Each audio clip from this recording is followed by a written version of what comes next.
Today's episode is brought to you by Condition One. While stationed in Africa, U.S. Marine Matt DeMaio faced his toughest challenge yet, his diet. Like many Marines, Matt wasn't eating real food on a daily basis. As a result, he had constant fatigue and low energy. What he needed was the perfect performance balance, a well-rounded protein bar made from real food. One packed with a full spectrum of amino acids and protein with complex carbs and healthy fats. For substance, energy, muscle fatigue prevention, and more. So Matt teamed up with a nutritionalist and Condition One was born. From soldiers and gym lovers to those with active lifestyles, C1 can help you reach your fitness goals without the dry, chalky taste. And to honor his military roots, every C1 purchased helps veteran nonprofits. Condition One is exclusively offering our listeners 10% of their next online purchase. Head over to gocondition1.com and use the code POD10 to get your protein bar today.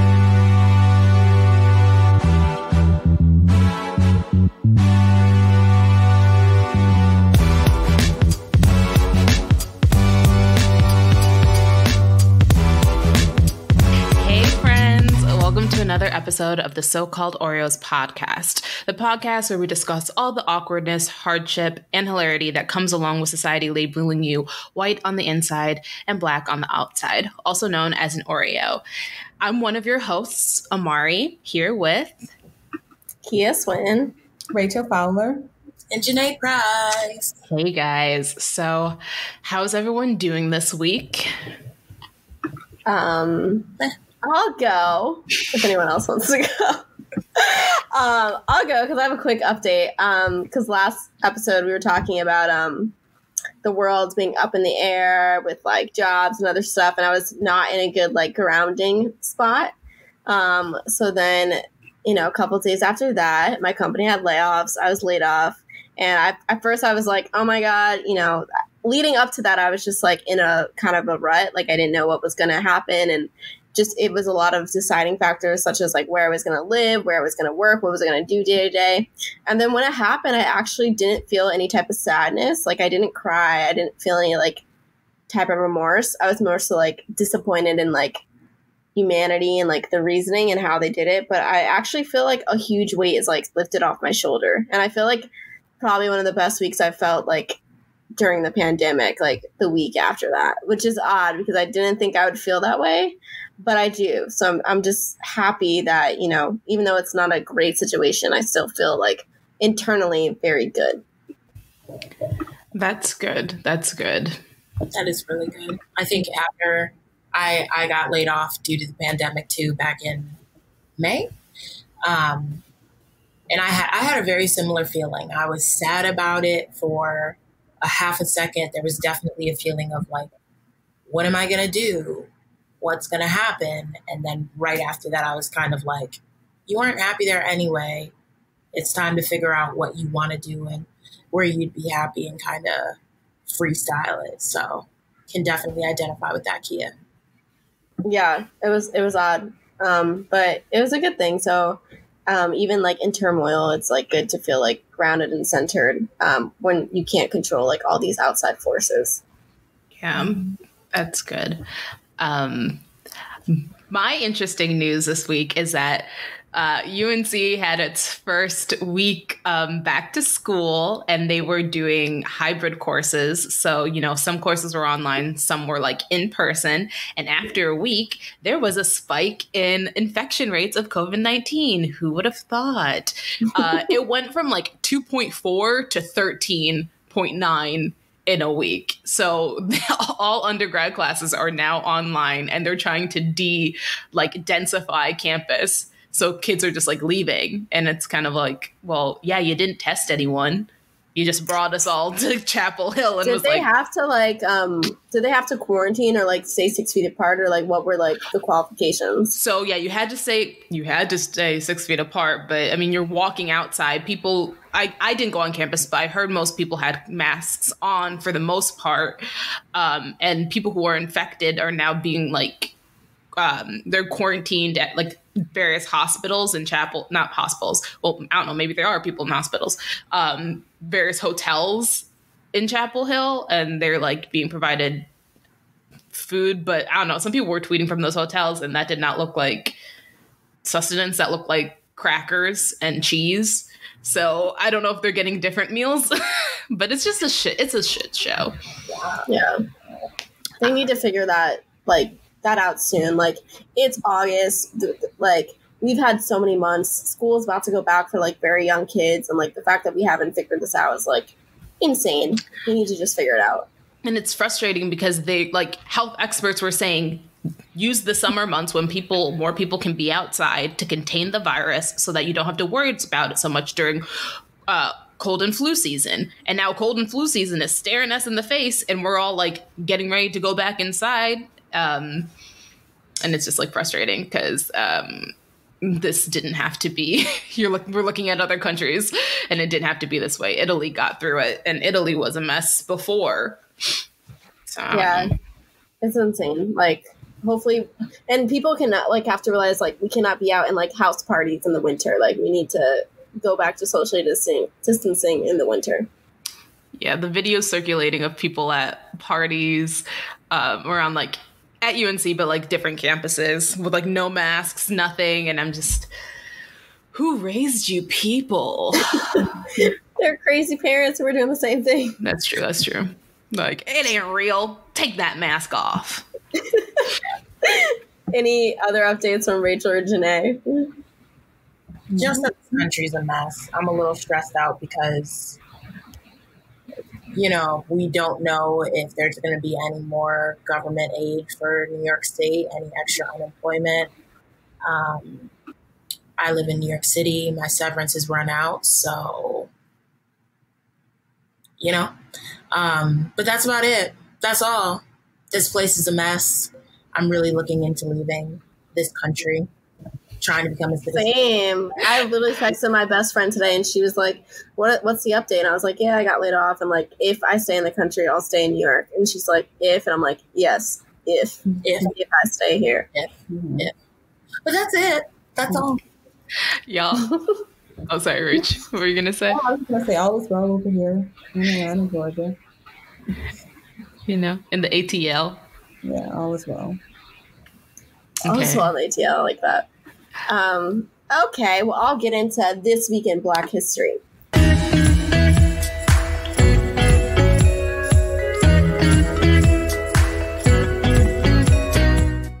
This Week in Black History, August 23rd, 1861, James Stone, a light-skinned fugitive slave passing for white, enlisted in the Army 2 years before African Americans were allowed to join the Union Army.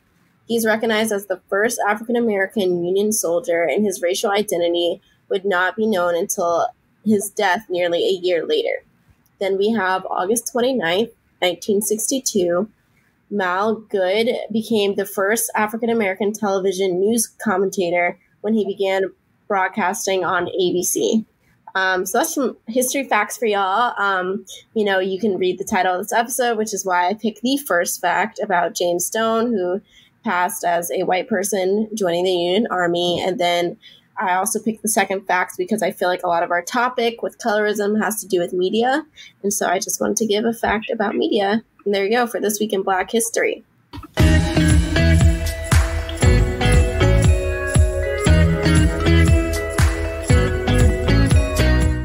So this week I'm highlighting writer, director. I don't know if it's Naya or Nia. Probably should have looked this up before I came to record. I'm just going to call her Nia. Nia DaCosta. A couple weeks ago, it was announced that the Candyman and Littlewoods director was tapped to direct Marvel's sequel to Captain Marvel, making her the first Black woman to direct a Marvel film. We love to see it. At only 30 years old, she's a New York native, who is only a few years out of college. She went to NYU's Tisch School of the Arts. And what I found particularly most inspiring about her story is that while she was working as a TV production assistant, her script for Littlewoods was chosen for the 2015 Sundance Screenwriters and Directors Lab. And she was able to raise money for it through a Kickstarter. So I just thought, we love to see Black women winning, and she's definitely doing that. So I'm excited for whenever that post-COVID movie comes out. Yeah. So if you guys didn't already peep the title of this week's episode, we are talking about colorism. Guys, when I tell you we have been discussing this issue and how we could do it on the podcast for like a year, it's literally been like on the top of our discussion lists. And we just decided to take it on this week. So for those of listeners who don't know, the textbook dictionary definition of colorism is prejudice or discrimination, especially within a racial or ethnic group, favoring people with lighter skin over those with darker skin. So yeah, that's just the definition, but I know Janae has some examples in everyday life that kind of highlight the issues of colorism. Yeah, we thought it was really important to add just everyday small things that people do that they don't necessarily realize is colorism. I thought it was important to highlight this because I've been around so many Black people that have done this type of thing, and everyone just agrees with it. I remember one example I'm going to tell you guys is, saying that someone is more or less attractive because of their skin tone. For example, I was in Bible school one Sunday and we were talking about like Chris Brown or something like this. And one of the girls in the group was basically like, I don't like light-skinned boys. And then some of the other girls are like, what? Light-skinned boys are the most attractive. And I was just sitting there like, why is this a conversation? So once again, saying someone is more or less attractive specifically because of their skin tone is a good example of colorism. Or saying that you would never date someone who is darker than you, or that you don't want to have kids that are too dark. Once again, examples of colorism. Or something as seemingly ridiculous, but as simple as being afraid of getting darker in the summertime, like wanting to carry around a hat or umbrella because you're afraid of getting a tan. Once again, small examples of colorism that I think so many of us have experienced throughout our lives. Yeah. Yeah. And we'll go into like more, obviously, like in-depth examples in a second, but that was a good take because I think a lot of people don't see like small common things like that with like dating and stuff like that. But yeah, we can definitely deep dive, y'all. Yeah.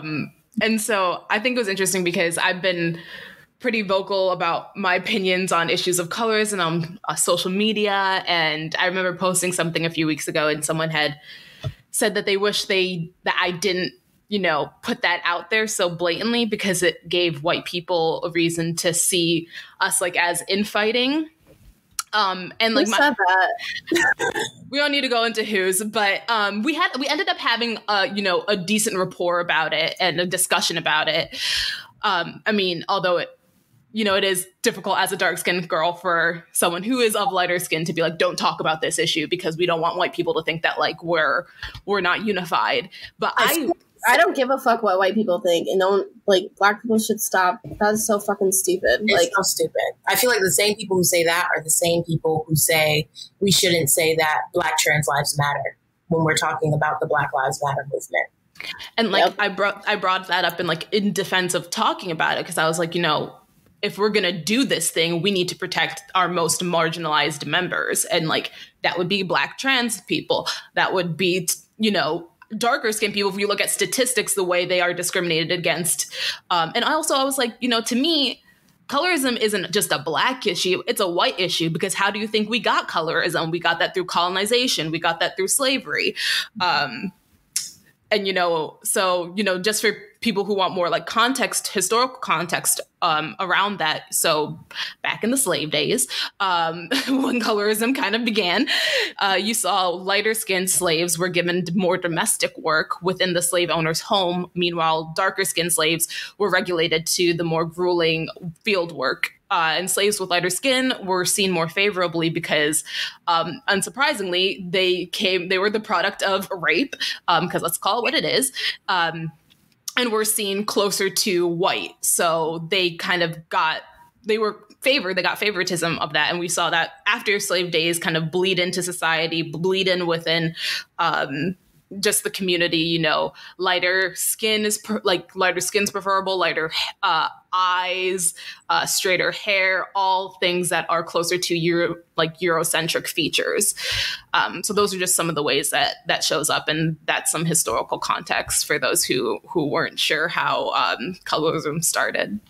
Yeah, I mean, Black people know this is a thing, but I know, like, if white people are listening, they don't really, I love how you whispered I'm that. sorry. Like, if white people are listening.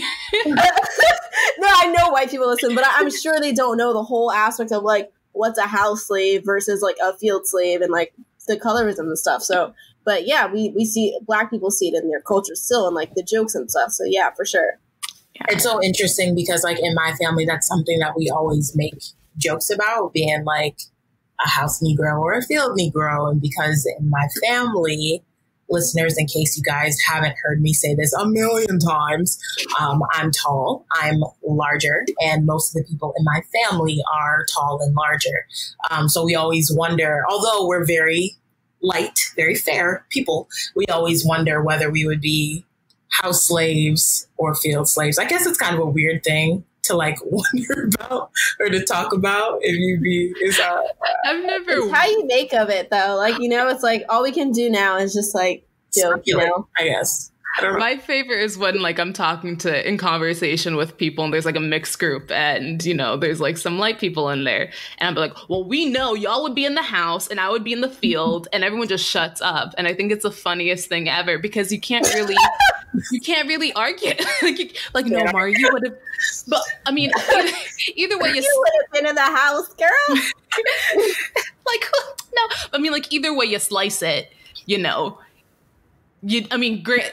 You don't want to be in either because slavery is bad, and you're either in the house because someone in your family was raped and that's why you're in there, or you're like out burning in the sun. You really lose.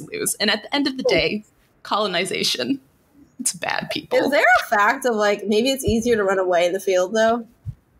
No, because there's people on horses and they're like, oh, okay. I'm just thinking, shit. If I'm in that field, bitch, I'm running.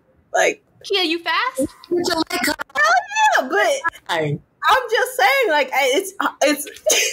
Here we are like, theorizing about how we would. But I was just saying, like, I'm just thinking about the Harriet Tubman movie, and how they ran and how she tried to had to get Rachel from the house and talk to her. But I'm like, if you were outside, maybe it'd be easier to run. I was trying to get some enlightenment from maybe there is a benefit, but maybe there was no benefit. Never mind. Honestly, to keep it a buck, and this is going to sound dark, but I do not mean it to sound dark. So darkness warning. Darkness warning. I think if I lived back there, I would off myself. Oh, hell yeah. 100%. I would have to age 12. I hope people get our humor too, because I feel like some people are so sensitive, but obviously we're, talking about this, but we're trying to make the best of it. But no, sometimes I look and see stories and I'm like, dude, I can't make it through that. I don't know how our ancestors did it because bye. I'm too soft. Amara, you gonna say something? I was going to say, I'm a very soft person and I'm very weak. So I would probably say my first reaction would be to, just say goodbye to life. But also I don't like the unknown. So I can also see myself tapping into that one gene where I'm like, nah, my ass is getting out and I'm about to do everything.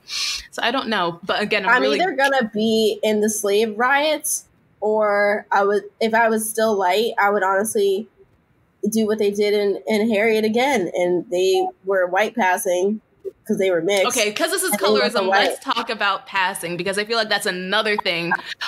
A lot of white people, too, for our white listeners, don't know what passing is. So does anyone want to? Passing is Halsey, who is 25% black, and she looks white as hell. That's white passing. Mm-hmm. Sorry, we went to the same high school, so I had to just bring that up. I actually have an interesting story about passing. I don't remember all of the details, but I know the basics that I think it was my great grandmother on my mom's side they passed, and they were able to like sneak up to Canada for a while. Like I said, I don't know all the details. I just know basically like my great grandma, she looked white as hell and was like, she's going to Canada for a while. That actually happened in my family too. Wow. See? Oh. Yeah. I don't know. I don't remember who it was, but it was someone on my mom's side, and my mom told me the story. I think it was someone related to my grandmother, like one of her siblings, and she was white passing, and she like had made people believe she was white, and she had moved like far away, like married this white man. And like, I think her family came to, see her, and she acted like she didn't know them because she didn't want, them to know that she was Black. But this is such a common story, obviously, because, and it sucks because you don't want to like not embrace your heritage. But back then, we know how Black people are treated in this country. We know how they were treated in this country. And if you could pass, like, it's life and death. Like, sadly, that's what people had to do, which really sucks because you don't get to embrace anything of your culture, but it's survival, and that's just how it was. Yeah. There's a really good book called Passing, and they're making it into a movie, I think with like Tessa Thompson and Ruth something. She's an Irish actress. And I really suggest people reading that book. It's really good. It talks about two light-skinned women who grew up together, but in their adulthood, one decides to pass and she marries a racist white man. And the other one decides to, still be who she is, and present as a Black woman, and she marries a Black man, and they come together in their adulthood. And it's just like them just like kind of like trying to understand each other, and make sense of the world around them. And I really suggest people, read that book. It's like, I don't know. It's like, sorry. You're gonna say, no, I was just going to say, like, I understand that obviously I understand wants to be like a Black person. But I guess my tolerance for passing becomes, like I become less tolerant of it the more we go so like, I think it's like one thing to pass during slave times, like one thing to pass in like the 1920s, whatever. But like, as we get to like the 50s and 60s and back, I like understand still the going to the other side because of how that makes life easier. But I also am just like, do people do that now though? I don't feel like that's not common now. And I'm curious about y'all's definition of white passing, because when I think about white passing, I think about someone who definitely passes out as white, but may not identify as being white. So physically they look racially ambiguous or white, but if you were to ask them, they would or maybe would not say, no, I am X, Y, and Z. So I'm curious as to what y'all's definition of white passing is. Is it just that you pass as white and claim whiteness? Or is it the act of you look I think it's just you have to pass as white. Like, yeah. I think it's like you walk down the street and everyone would be like, she's white, she's white, she's white, she's white. Yeah. Like Meghan Markle. Like, when my parents told me she wasn't white, I was like, are y'all sure? Because, I mean, I wasn't trying to, like, question her race, because I hate when people do that to me, but she's very white passing. She has straight hair. She has very fair skin. Same with Rashida Jones. She is very white passing. I did not know that she was mixed. And what they have in common too is that I don't know what Rashida Jones refers to herself as, but I've never heard Meghan Markle call herself a Black woman. She always specifically says, I'm a woman of color. And I think you have people who will pass, and it's not until someone asks them about their racial, their racial background, that they'll be like, oh, I'm, my father is Black, or like whoever is Black. Yeah. And I feel like because I knew a lot of people, even in high school and college, who everyone thought were Italian or like Hispanic. And it wasn't until I was like, no, like you know, they're Black, right? And I didn't realize that like everyone around us just had like no clue. Yeah. I think white passing is just as nuanced as being an Oreo, though. I think it's a situation where a lot of people don't just go on and ask you what you are racially until they have reason to suspect. What do you mean? What? No, opposite. That is the exact opposite of what happened. I'm confused. What? People do that all the time. People will up front always ask you, what are you? Janae, you know this happens because people do it to you. I'm talking about a white passing person, though. I'm talking about a person who looks white.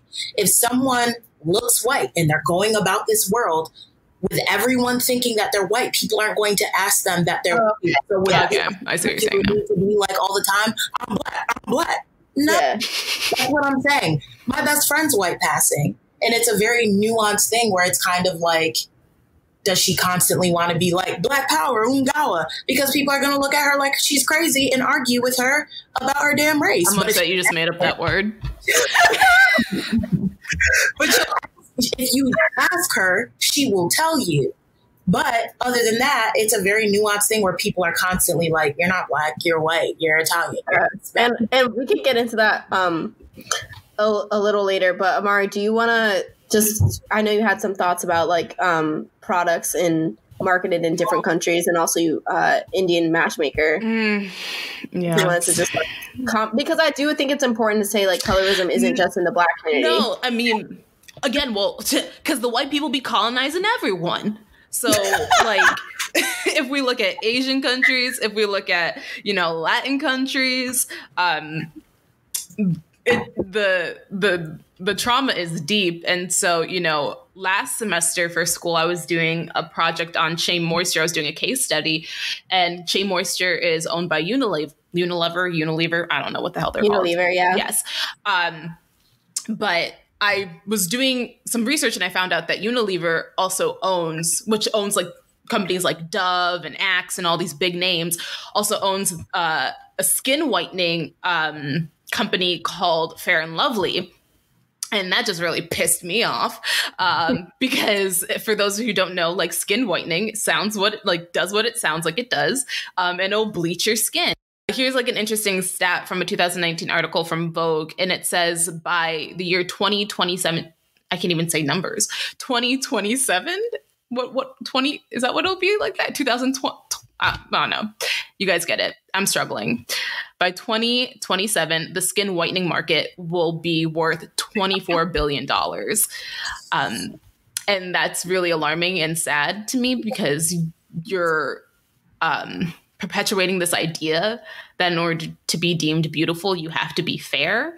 And, a recent, I know it was really popular, you guys, and just like, I love a good matchmaking, a good love show. And as an outside person who, there is a level of curiosity for me about the Indian matchmaking and like wedding industry because of how big it is. So I watched it, but I really struggled through the show because of how blatant the colorism was and how everyone was like, whoever they were going to be matched with needed to be light. And that just like really, and I don't understand, the nuances and the detail of the caste system and how that works. So I can't, I don't want it to come off like I'm harshly judging.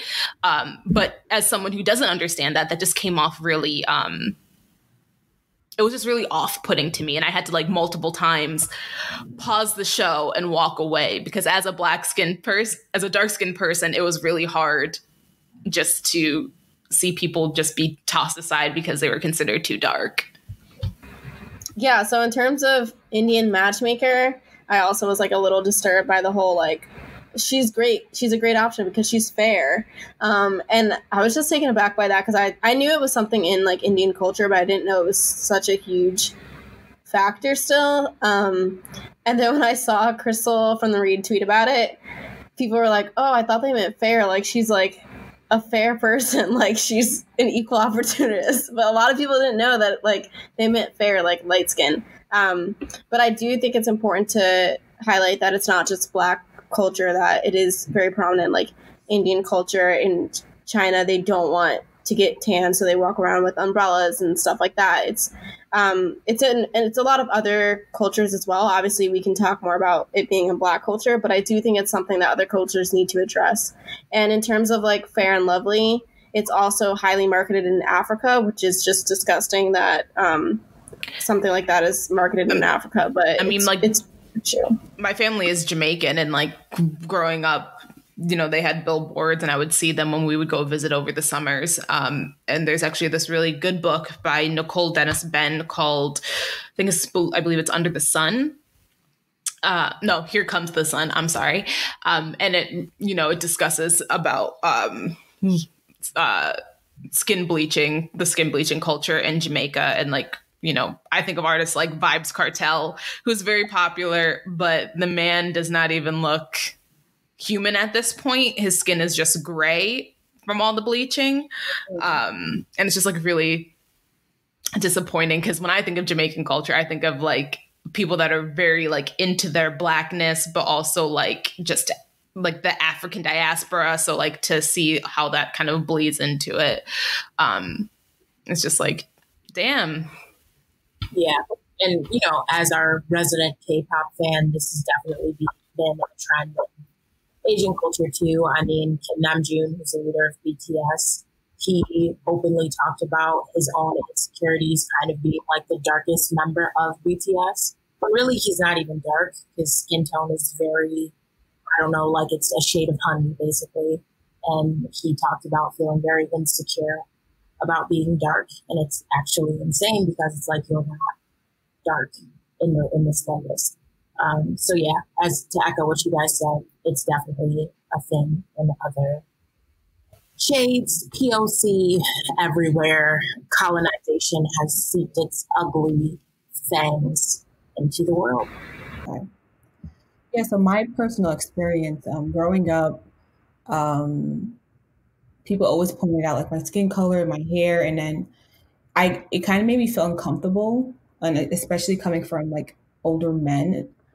And also like in grade school, from like, you know, jokes about like, you know, your mom is so black, and seeing other kids get picked on because of their features, their skin color, or if their nose were a certain size, or their lips, and seeing that that was, you know, just a little heartbreaking, because it's like I have family members who are dark skinned, you know, and seeing that, you know, my friends, even my friends getting picked on because of like how they looked. And I think a lot of, for me, seeing like a lot of kids like laughing it off and like having comebacks, but being older and like thinking about witnessing that as a adolescent, and then I just can't help but think about what that my friends thought going home, being alone.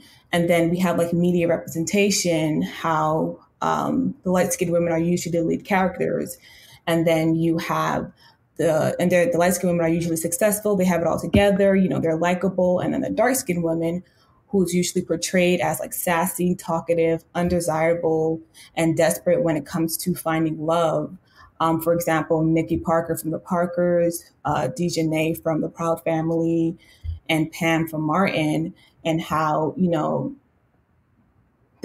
how these kind of like these women, these characters were like put against each other just because of their features and how they look, because of their skin tone.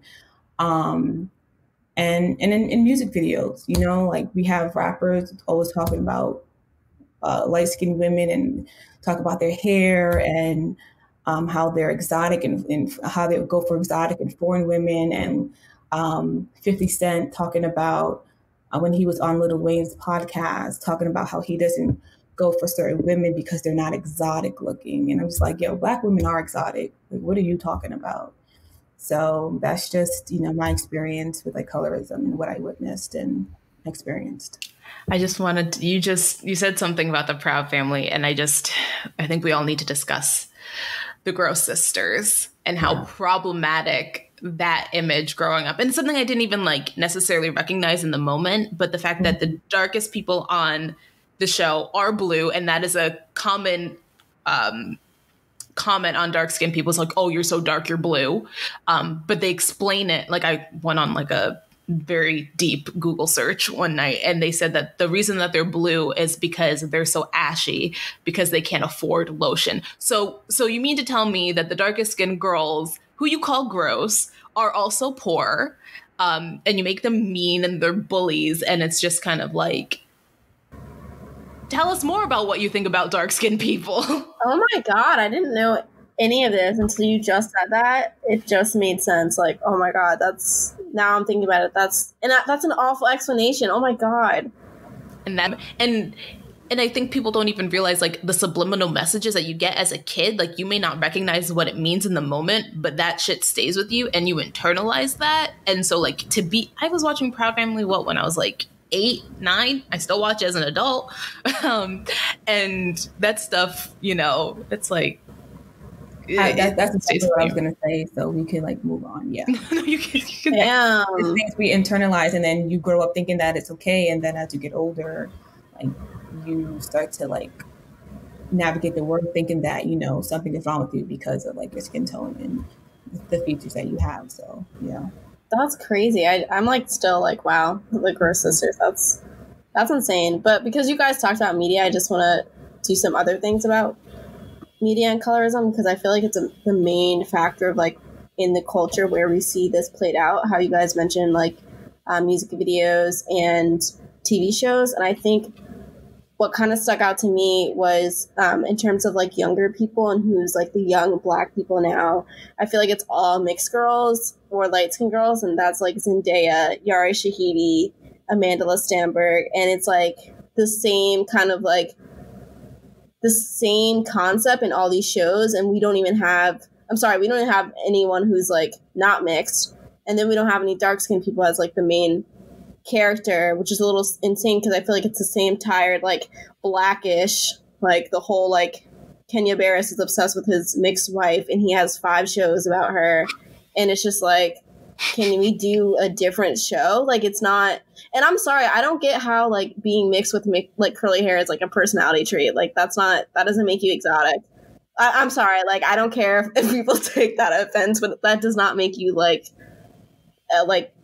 above everyone else because you have like curly hair or something. And also recently everyone's talking about Lovecraft Country, and maybe I just didn't pay attention to the show as much, but it didn't sit well with me. Like, the main character is light and the casting is like so off because like her entire family is dark, and I'm like, why not just make the girl dark skinned then? But maybe people are saying that they have different dads, but it's still a reach in my opinion. But I that's just something I mentioned, and I'm not sure if we talked about this on the podcast, but Amara, you mentioned the thing about Hamilton, which also stuck out to me. Oh, yes, guys. You can talk about that. Yeah, sorry. So I kind of sort of became obsessed with Hamilton like everyone else, because the soundtrack is dope, and so is the show. But as I was watching, I was like, damn, why are all the dark-skinned people kind of evil or like morally questionable? So you have also, but mind you, they're also the most talented in that whole group, because Leslie Odom Jr. carried that shit, but he was the evil dude who kills Hamilton. And then the oldest Skylar sister is the darkest sister, and she happens to be the one that's kind of, interested in Hamilton while her sister is courting Hamilton. So, and then you have the actor, sorry, I forgot his name, that plays Hercules, and his parts were just so tiny that like you kind of forget that he's a part of the main crew. So I just thought it was interesting that either the darkest characters were kind of like splashed in there, but not really, or they were just like morally kind of corrupt people. Yeah, no, I definitely picked that up when I was watching this, and I was like, not trying to be the person that like is too woke for their own good, but like it's obvious, it's just like it's kind of just blatant, like in our face. But I think it's important to discuss. Janae, did you want to say a couple things, and then I'll finish whatever else you don't say?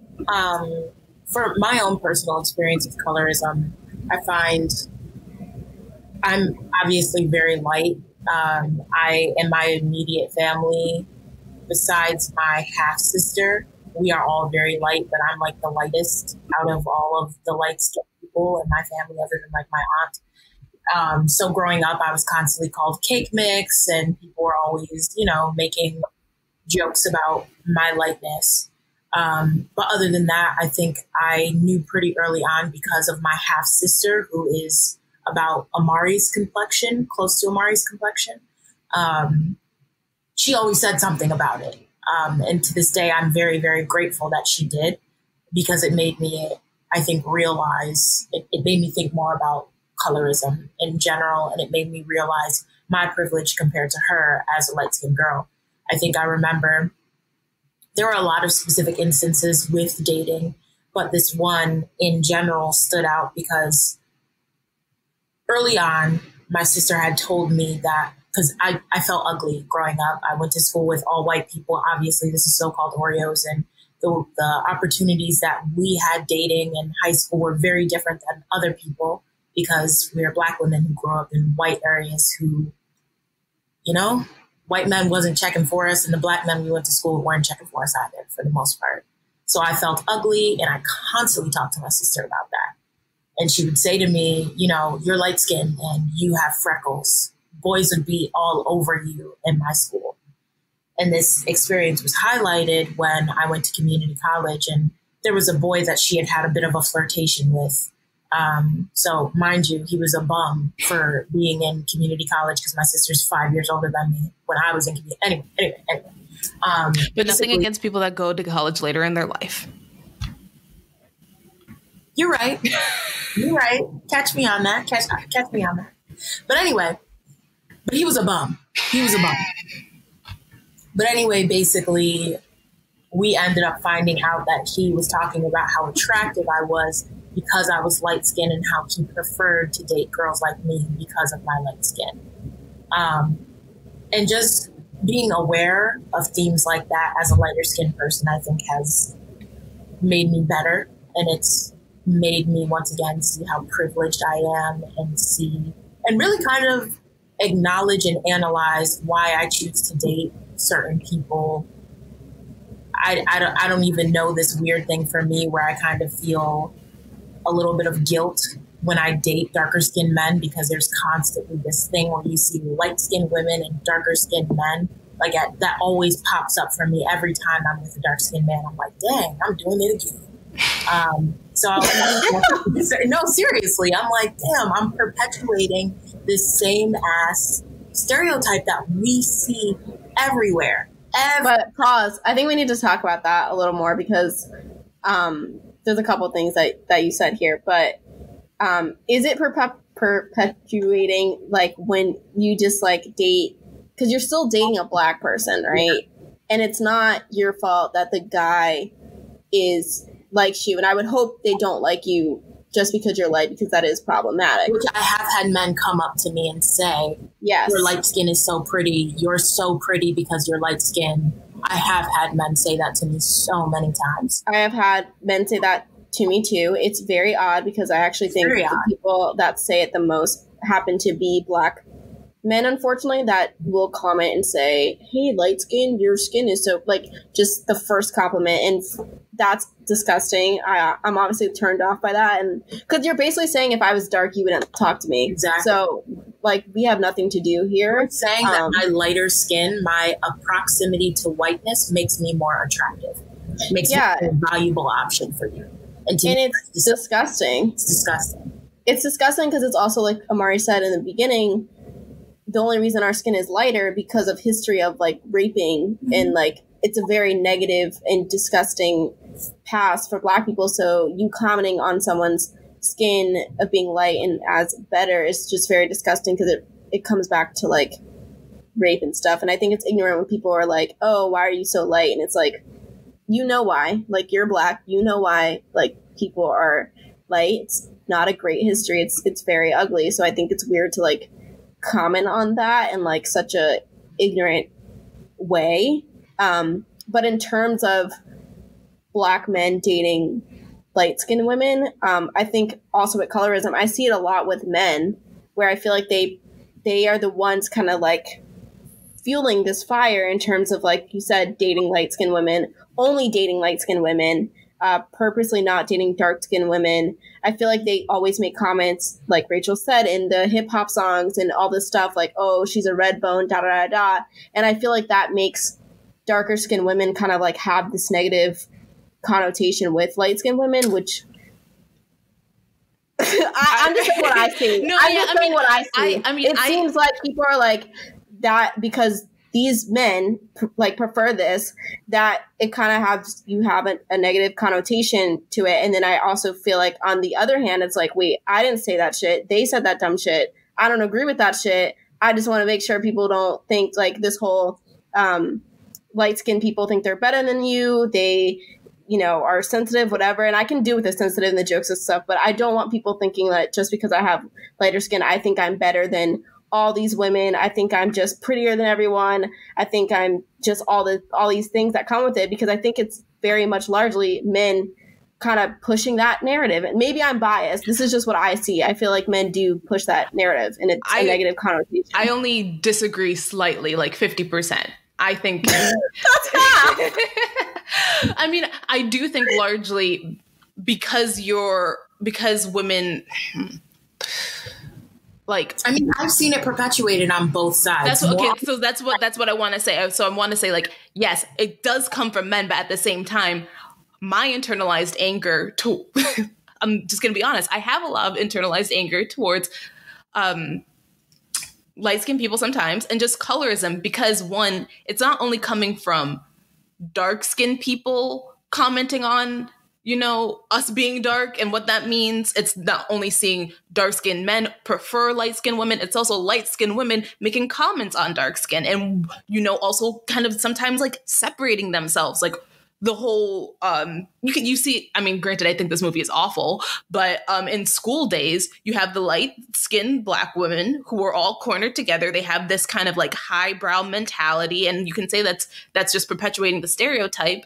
But growing up, there were light-skinned people who would like to comment on my skin tone, and they were women. So it's kind of... I'm not saying it doesn't happen, and that's why I said I'm biased, because obviously I'm not going to hang out with people who do that, or I'm not going to, see those people like Janae obviously doesn't do that, or anyone else that I'm friends with doesn't do that. But when I see it, like, I do see a lot of it as men kind of, like we said, in rap and stuff, and preferring this outwardly, where it seems like it's just adding fuel to the fire, where it's like you're putting these women against each other because of these comments. Because, like we said, if white people only prefer white people in school, that's what we grew up as. And I feel like it's very similar as dark-skinned people only preferring light-skinned people. And I feel like that makes us more negative to the people that didn't really say anything. I'm not saying it doesn't happen, and it's super fucked up that it does, but I also don't agree with the stereotype of like someone just being like, oh, you think you're better than everyone else. And it's like, wait, I literally didn't say anything. That you're saying that because someone else said that about you, if that makes sense. Yeah, it makes sense. And I get what you're saying. I think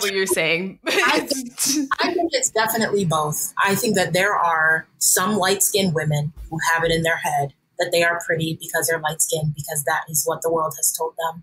I definitely think that is a thing, 100%. And I think that a lot of other times there are other people, darker skinned men, darker skinned people who are like, I prefer light skin. I think we're all also, let's not also forget just like light skinned men too, who will only date light skinned people.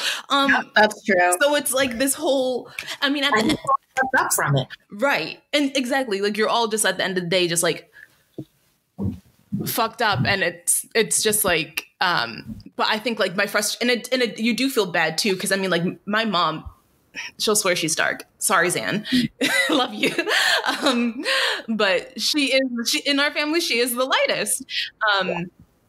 And I'm thankful that she is my mom, because I never felt an insecurity around being dark. Like I always grew up feeling like my dark skin was beautiful, and she made sure to tell me that she loved my skin. And, you know, I thought it was interesting because she'd always go to the beach and this is a Black woman, she'd bring tanning lotion because she wanted to get some more color in her. And I think that was just like a great image to just be like, to have around me. But, you know, but growing up in seeing Also, she's just like a beautiful woman. So that like having a beautiful light skinned mom and being dark and not feeling like you're pretty is kind of really hard. And I felt sometimes like I would take it out on her. But it's just like the frustration of like, I feel beautiful. Like I feel beautiful. And my mom's telling me, my immediate family are telling me I'm beautiful, but everything else around me is telling me like I'm not beautiful. And so I never wanted to be lighter skinned or white. I just wanted the fucking privilege that came along with being light. And I couldn't really, and I still can't really like correlate that stuff. And then you see that perpetuated in like your adulthood where it's like, I will see myself like, I mean, like growing up when I started to like pay attention more to boys and like who they were attracted to, I would notice that my lighter black skin friends seemed to get more attention. And then sometimes, you know, when a guy did show me attention, it didn't make sense to me because I'm like, why would you like me? Or like, you know, especially if you was lighter, I was like, that certainly doesn't make fucking sense. Like, why? Like, where is this attraction coming from? And so I think at least for me, I've had to like kind of like dig up these like feelings and like analyze certain things. And so I don't know where I started with this and where I was trying to go, but we were talking about how you felt some type of animosity, to your mother. I can't talk today. I'm sorry. you internalize that stuff, and I think sometimes like you unfairly put that against certain people. Then I think sometimes like I'm unfairly harsh on myself too, because like I'll notice I don't date that many people, but I've noticed that the guys that I have dated have been a little bit light. No, I shouldn't say a little bit, but they've been lighter than me. And I'm like, is this an internalized, like, have I internalized a colorism sense? And is this like perpetuating itself in my dating life? Is this why I've only happened to date lighter people? Or is it because it's only lighter people who are, you know, approaching me? That's what I was saying. I don't know.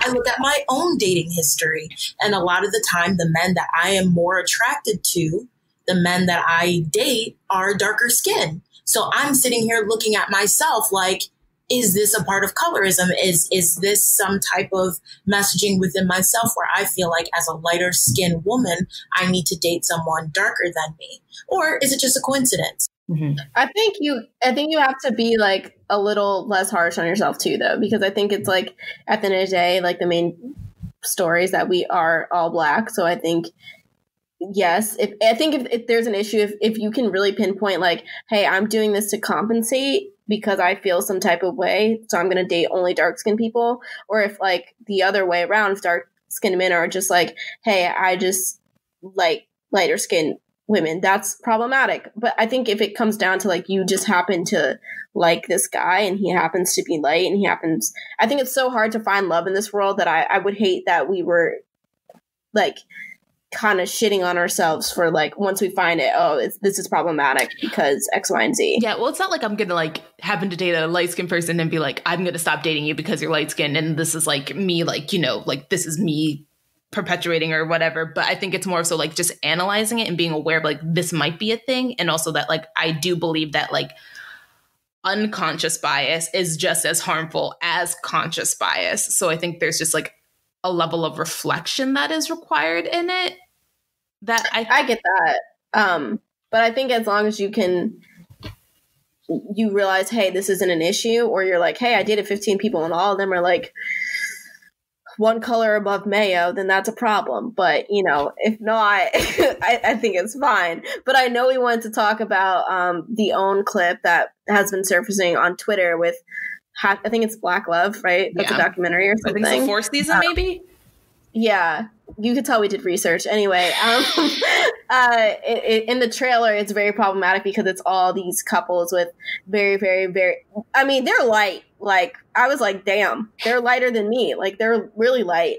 And they're dating, like, all darker skinned men, which is, it was just odd. It was a little uncomfortable. And then there's a clip going around with this woman who's light skinned and she has a dark skinned daughter. And the daughter's bringing up how everyone in the family, you know, the men are dark, the women are light, and it's, you know, a problem. And the mom is just very defensive. And it's very upsetting to see her just not listen to her daughter. And her daughter is so young that she sees colorism at such a young age, and she's bringing it up to her mom, and her mom is just not getting it. And it's just very upsetting.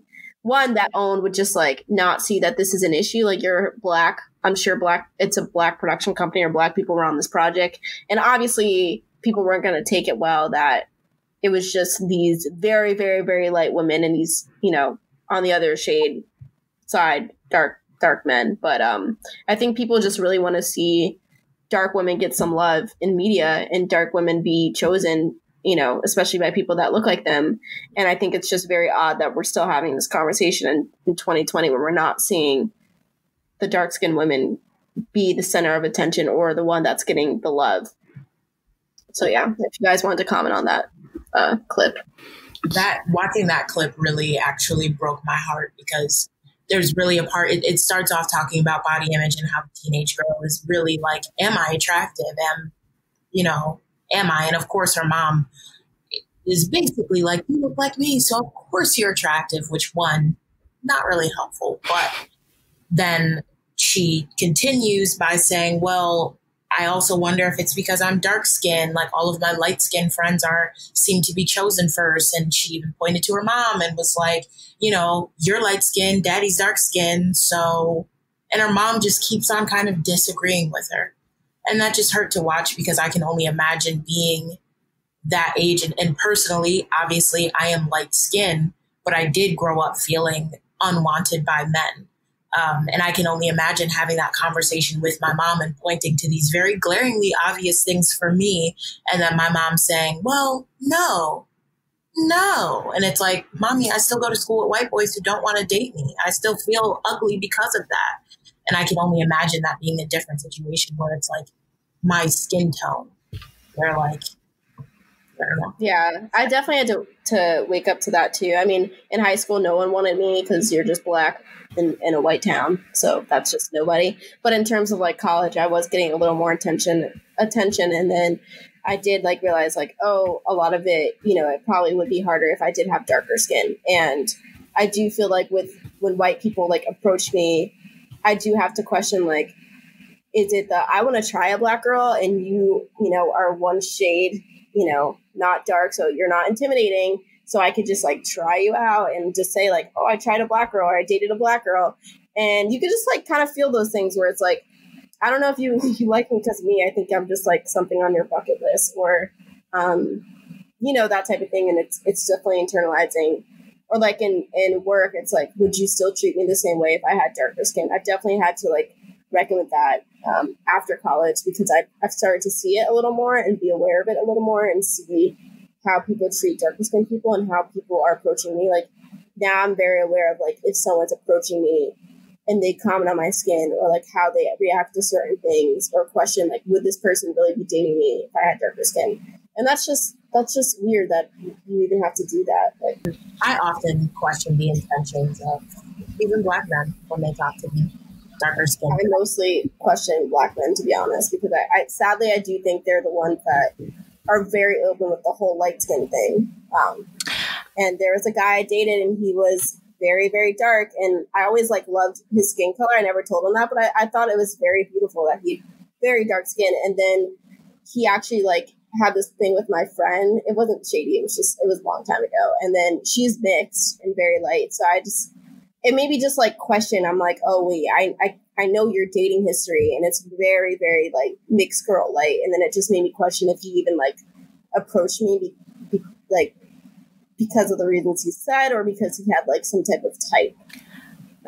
I really thought you wanted to say something. Yeah, I feel like there was multiple parts, but now I can't remember the one that came before. No, you're fine. But Kia had said something about her commenting on how, like, you said you didn't tell him at the moment, but like you really liked his skin. And Janae had asked me something about the other day about how I felt when people commented on my skin color, if like in like a beautiful way. Like no one's ever directly been like, oh, you're ugly, you're dark, but people have been like, you're dark. I'm like, thank you. I know, I'm aware. Sorry, I'm blind. Right, I didn't know I was a darker shade. Wait, really? But I've never gotten comments mostly around like outside of like my family about like my skin color being like pretty until I got older. And then so it became this weird thing of like I don't know, like becoming comfortable with people like now commenting on my skin tone in like a positive light. And then also noticing too the way I react when it comes from like, maybe this is wrong, but like it's almost preferred when darker people are commenting on my skin. Like that feels more, I don't know, like there's a more of a warmth to it and more of like a on the same plane kind of appreciation. And then sometimes because it's also like, okay, well, going again, I think we're all over analyzers, so we'll look at it, but like I think like fetishization or like preference can go both ways. It can be like Janae was talking earlier, like lighter people can prefer darker people and darker people can prefer lighter people. So sometimes then it's also like when a lighter person comments on my skin color, it's kind of just like, I don't know. I think. Oh, that's interesting. I never thought about it like that, but that's interesting. I don't shade you for that though, because to me, I would equate that to, although this is not the same, I say this is not the same, but I would equate this to when a white person compliments something that I'm wearing that's distinctly Black. And they say, oh, that looks nice. And there's a small part of me that's like, whereas if it was a Black woman who said it, I would be like, thank you. Which, once again, they're not completely the same, but I can, based off of that example in my own head, I can see why you would be like, you know, someone who's darker skinned complimenting me. We are a part of the same community of people who understand things, who understand what it is like to have darker skin in this world, as opposed to a lighter skinned person saying that to you. I don't necessarily understand your experiences because I have privilege that you don't have. Right. And I think it also becomes like, you don't want to feel like validate, like because someone who's lighter said that your skin is beautiful, now that it is beautiful. And I think knowing the history of a lot of dark skinned girls struggling to feel like their skin is beautiful, to have another dark skinned girl be like, I love your skin. But that makes it's like a confirmation that she also loves her skin. So it's like I would also hope that, you know, maybe we do need to see people complimenting more openly, like across the Black community, of just saying like, dark skin is beautiful. I would hope that I would add some type of like just positively in general to like the whole colorism thing, because I feel like we don't even see that enough.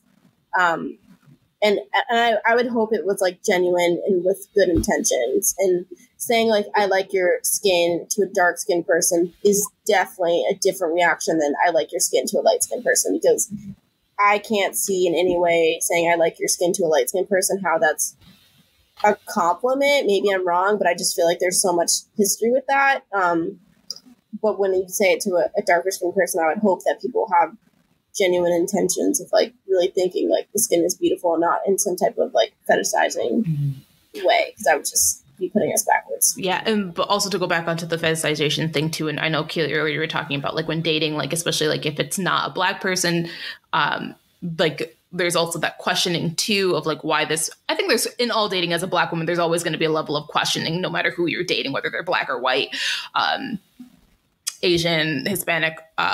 But I think there's also like, to me too, I think I've again, I don't date that much. I went on some awful dates with a couple of white men in the fall, and I had one really traumatizing experience. And it was like the whole time feeling like, you know, where you're like, so because lighter people are oftentimes they're seen as being more palatable. The questioning for me came like, oh, is this man just trying to go all the way and just jump into the pool full swing? And like, am I that experiment for that person? So I think there's always just like a fine line of stuff. And I think half of this time goes is like, Amari, you just like tire yourself out by like going back and forth and thinking so deeply on every interaction. But yeah. Yeah, I think there's a balance though. And I think it's important.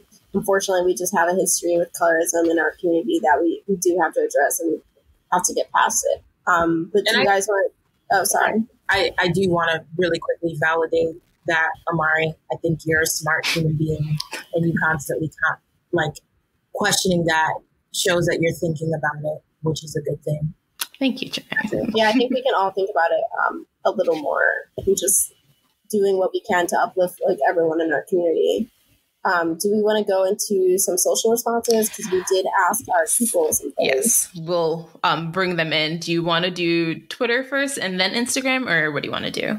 Yeah, I asked this on our so-called Oreos Twitter, and then I asked it on my personal Instagram, so I'll do the Twitter first. I asked, we want to hear your thoughts on colorism in the community when you have seen it and your experiences with it. So someone said, I learned there's a term, cry colorism, that some light-skinned women use to silence dark-skinned women, which is sad for me. But I'm also over people being afraid to be considered dark. There's all these people that like light-skinned Keisha who ain't even light-skinned. I don't know who light-skinned Keisha is, but I'm about to look her up. Yeah, the fact that you have to have light skin in front of your name is just waxing me. Let's see. She said, I asked her to like give more context to cry colorism because I never heard of that term before. And she said a light skinned YouTuber referred to a dark skinned woman as that. Like we cry colorism and put ourselves in a position to be the least. Good old gaslighting. Next response was, I've always experienced it from guys telling me they secretly liked me but couldn't date me, etc. But I've really taken a look at my family. Most of the married women are light. Most of the men in my family are with women either light or fairer than themselves. And the last comment was, thank you for addressing this topic. I have an interesting perspective. I was raised seeing darker complexion celebrated. To be dark brown was an honor, as dark women looked less tainted and more pure. I'm having to unlearn my own faulty colorism ideals. All black equals beauty. And I thought that was pretty interesting because we don't really see that comment as much, but to think that people are tainted is awful because it's not up to them. And like we said, it's because of rape. It's not because they just were like, hey, we're going to infiltrate the race and just make us all light. It was because they were raped, and that is toxic and very disgusting. My dumb ass is like, no key, it's true. I'm a little tainted. Right. That it's tainted or pure. Tainted is just such a strong the word. It's a strong word. It's a strong word. But just looking at my skin tone, I'm aware that this came from mixing that probably wasn't always of my ancestors' choosing. Most of it wasn't. Yeah. Almost, if not all. I don't know all the history. But. Right. I think it's hard too because like even so like if you guys don't know, my family's Jamaican. I feel like I say that. Jamaicans always be like, we're Jamaican.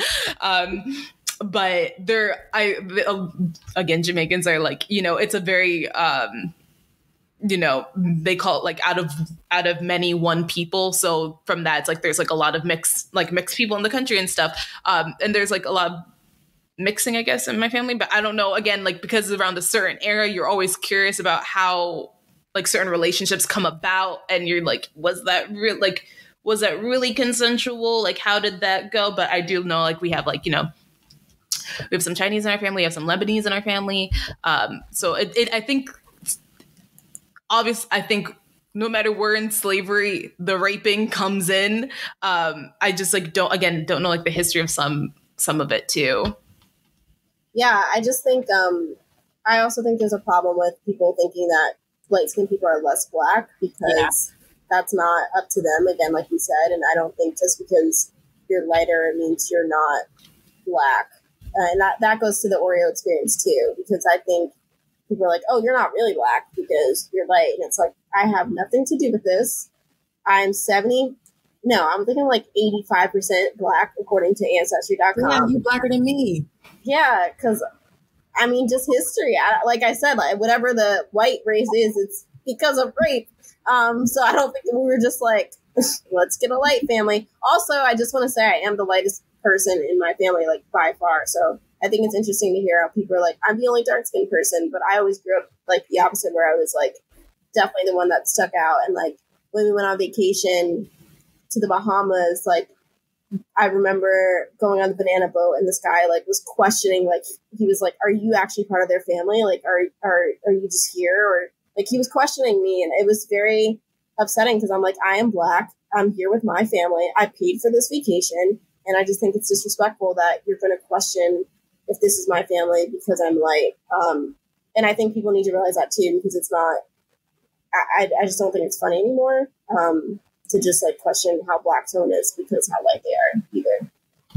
So I just wanted to say that because it does not sit well with me, especially because the history of being light skinned.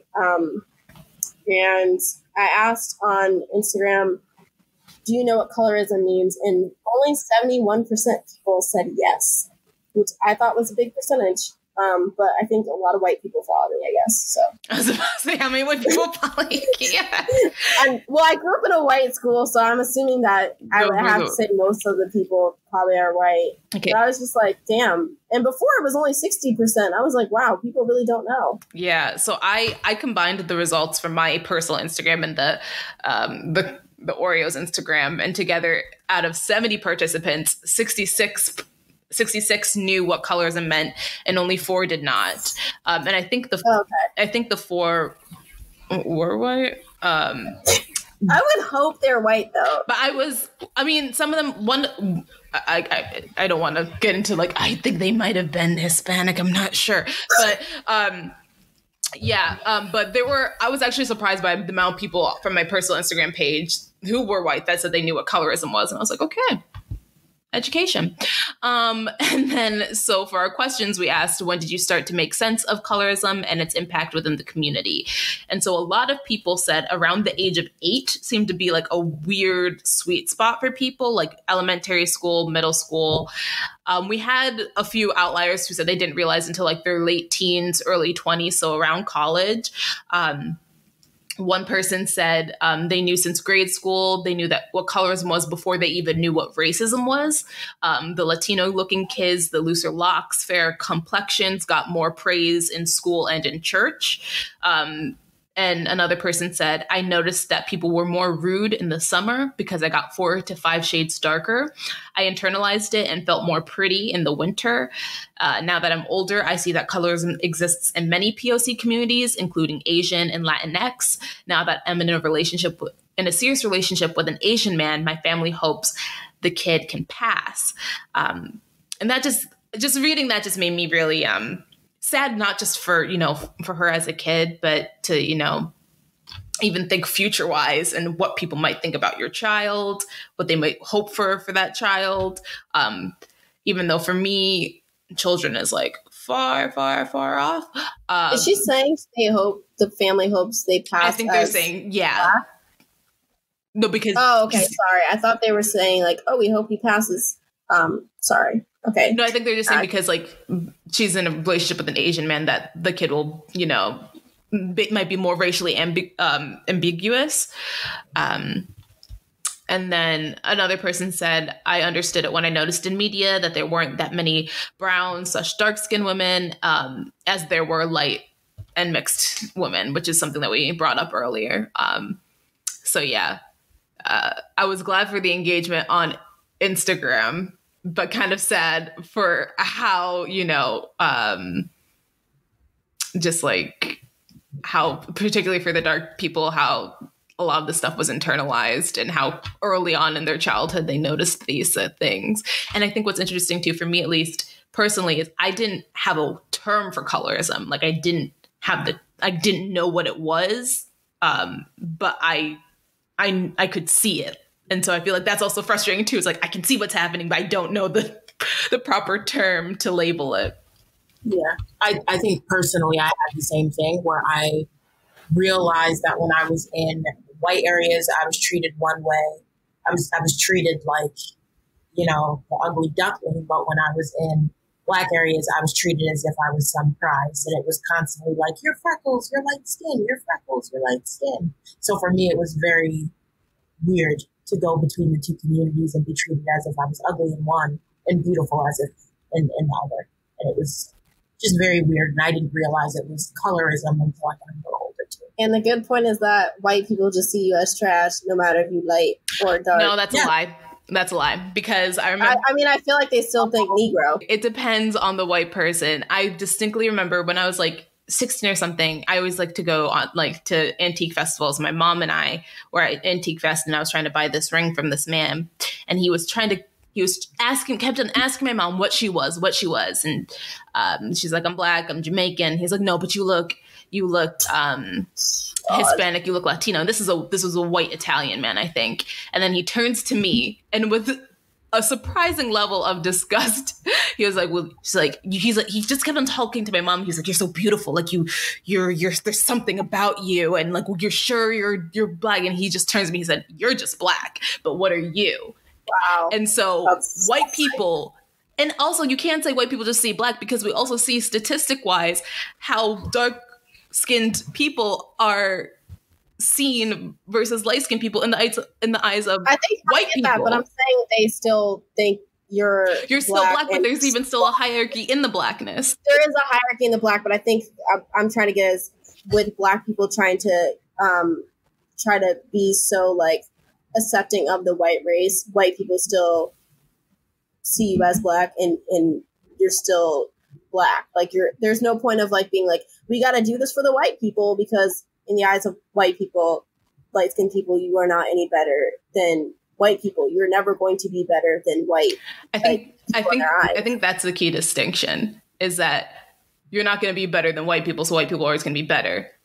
But still, out of Black people, you will be the better Black person. That's true, but why do we give a fuck about what white people think? Because they're in charge of the job market.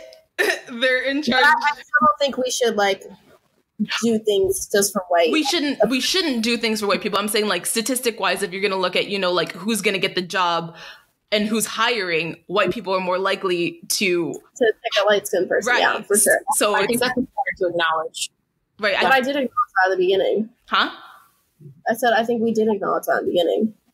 I wasn't trying to not say it was a thing. I'm just saying, like, I don't think the whole, like, we should do this for white approval is dumb, because whether you're a mixed light or whatever, you're never going to get there. You're just never going to get to that level of privilege. You're still going to be gross. And also universally, like, Black people are like everyone has to pick one group to universally shit on. And it is always going to be Black people. So whether you're Asian culture, Indian culture, Dominican culture, universally, everyone knows that just to be level up, people go around saying, at least I'm not Black. And I just think, like, Black people can't do this whole, like, oh, well, I'm this, so I'm better than you. But, like, ultimately, you're just never going to get there. You're still just a Black person, and you're never going to have white privilege. And, like, yes, there are some other things which is problematic in this episode, but I just don't think Black people should even consider, like, white approval to be, like, a status. 100%. I agree with you. And I think that's important. And I also think that it's important that we acknowledge that, which we have, like you said, we have, that light-skinned people do have just more privilege in general.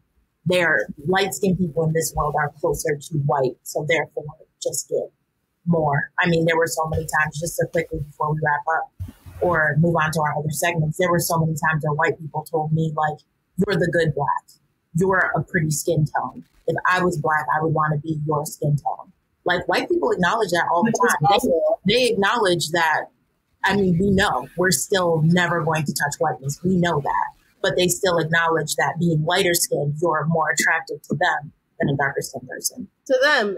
And yeah, so fuck them, because that's just your standard of whatever is just irrelevant to us. And it should be irrelevant to, like, our culture, to be honest. Like, the whole, like, we shouldn't riot because white people, I don't care what white people think of us. We never should have cared. Like, yes, we need some white things, but, like, internally, I don't think our community needs to keep doing this whole, like, white people will think about you if you do this, that, and the third. And it's like, how about we focus on what Black people think? How about we fix the Black community and how Black people see each other? Like, that should be our main focus. Like, we should not live our lives to just have this white approval, no matter, like, where we are in life. I just really don't love that whole narrative of, like, even considering what white people think. I mean, I'm not, this doesn't make it right, but I say, like, in an ideal world, yes, but it's really hard to do that when a lot of the power in the world is held by white people. And to some extent, you're going to need that approval if you want a job, which you need to live. That's fair. You're 100% right. It is.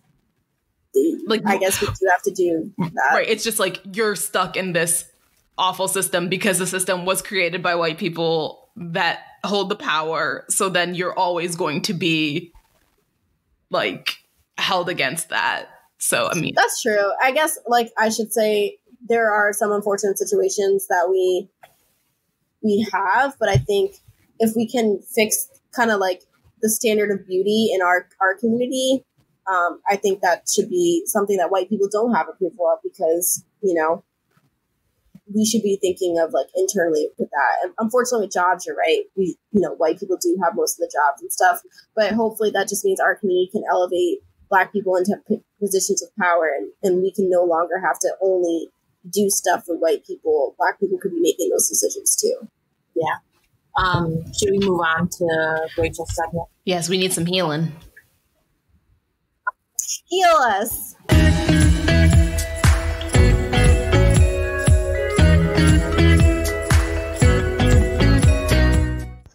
So my therapist recommended an audiobook for me to listen to titled Men, Women, and Worthiness by Brene Brown. This audiobook tackled what we feel when we are ashamed and how we can deal with shame in a healthy way. Brene Brown defines shame as the intensely painful feeling or experience of believing that we are flawed and therefore unworthy of love and belonging, something we've experienced, done, or failed to do that makes us unworthy of connection. We felt shame at some point in our lives. I believe it is important for us to stop believing the lies that we tell ourselves because it causes us to remain stagnant and tampers with our self-esteem. Shame can make us feel trapped and powerless. Brene also points out that shame triggers vary between individuals and cultures.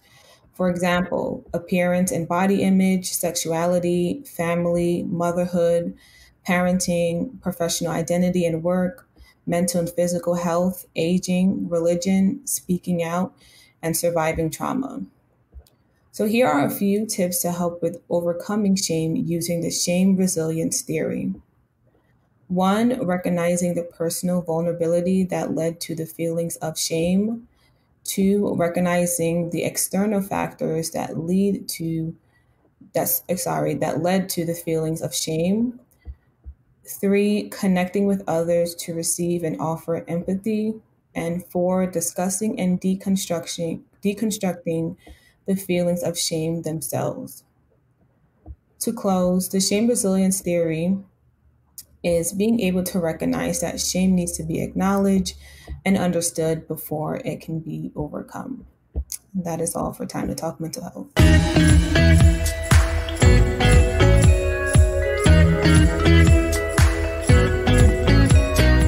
For my segment, Judy writes, "Hey guys, I love the show and I love you guys. I'm writing in this week because I saw your episode was about colorism and had a question about it. My brother always says he doesn't want to date someone who is darker than him. We are fairly chocolatey in skin tone. How do I tell him he's being dumb?" You know, I feel like y'all are going to have to get into an argument about this, to just be completely honest. And I think that you have to ask him the very difficult question. First off, just ask him questions like, why? Why don't you want to date someone darker than you? And I think you need to figure out a way to get to the root of him possibly not liking his own skin tone.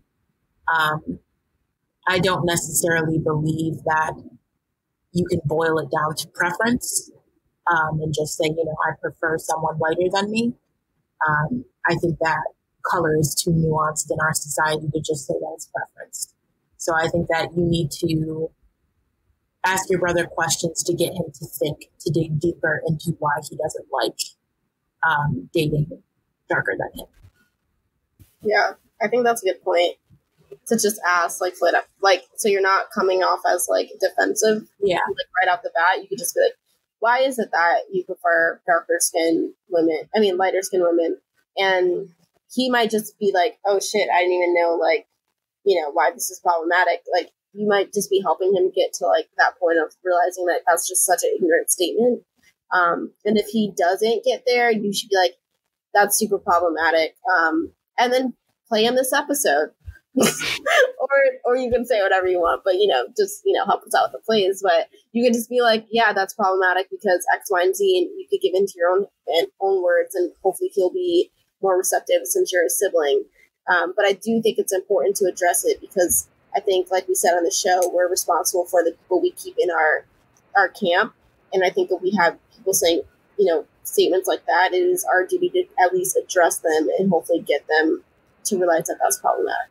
Yeah, and I think maybe even sharing your own experiences when you've been dating, if you've had them, sharing personal experiences that you've had can maybe even make him see that, wow, this is an issue that has affected my sister, someone that I love and care about. Wow, maybe I should look at my own actions and how me rejecting darker skinned women or refusing to date darker skinned women, maybe that has hurt someone like my sister. So I think that could be a good way to bring it home as well. And that shouldn't be like the only reason why you're dating someone. Like, what about their values? Like, do you guys have common interests? So it's if you're just looking at someone to date just because of their skin tone, then that's a problem right there, and it has to be deeper than that. Because if you want to be in a relationship with someone, you want it to last. So you have to look at their values as well, who they are as a person. Mm-hmm. Yeah, like the fact that, outward appearance is one of the top things. I'm not going to lie and say like physical attraction is not a big factor in who you date. It is, but I feel like the intense level in which we, give physical appearance in relationships is kind of, well, it's not kind of, it's problematic, but also like, I just feel sad for your brother. Sorry if that sounds like harsh, but I honestly that just makes me feel sad. And I think it maybe approaching it from the level of like, how does he even view himself? Like, how does he feel in the way, he's been received, and, maybe approaching it from like his own internal healing process. 'Cause I think that's clearly, I'm curious how your brother feels about himself, whether he feels he's attractive, whether he feels he's like wanted and valuable. Honestly, I feel like the answer is no, because I think if you're making statements like that, there must be some type of internal thing as to why you're reflecting that. Right. And so I think it's just like him maybe acknowledging it or like trying to dissect that himself. And yeah, again, you just like have to have these conversations now. I'm not going to assume like everyone wants a kid because I know there are people who don't. And I don't know whether your brother is one of those people, but I feel like all of us need to do some serious healing before we have children and just put all of these issues on them. One thing that like I think about as a dark-skinned woman is if I do end up with someone who's lighter than me and I have a kid that's lighter than me, how am I going to, make sure I deal with my own internal things, that I felt towards light people sometimes, and how am I going to fix that before I have a kid who's potentially lighter than me, and make sure I don't take any of that anger or resentment out on that child. So I think that's just something that we all need to like, again, it's a long process, and who knows if we're going to be ready. It's going to be done by the time we have kids. But I think if you're going to procreate, time to start doing some massive healing from now. I think our generation is definitely doing a better job with the boomers now, though. Like, I feel like our generation is like, okay, it's time to address these problems now instead of past generations that just didn't talk about things, that were just afraid of disrespecting people and they just stayed quiet. And I think our generation is a lot more awake about those things. But anyway. Get some therapy, peeps. I'm in it. Same here. Also, I just want to say I checked our Instagram and 408 people liked the reel with Amari in her hair. That's a big like. Yeah, we got some views, guys. We're doing fun things on the Insta webs. Come join us. Yeah, check us out. You don't want to miss Amari's reels. It's It's actually a hit, guys. It's a hit. We're kind of a big deal. We're doing things. Yeah. So thanks for tuning in with us this week for this episode. Follow us, as we said, on all social media. I think sorry guys, my lisp came out a bit. Social media at So-Called Oreos, and you can email us at socalledoreos@gmail.com. Also, please help us out and fill out our new survey, which isn't actually new, it's kind of old, but we just want to see what you guys think and how we can better shape the show for you. So make sure to listen to us on SoundCloud, iTunes, Spotify, and Google Play. And please remember to like, rate, subscribe, and leave a review. Until next time, guys. Bye. Bye, guys.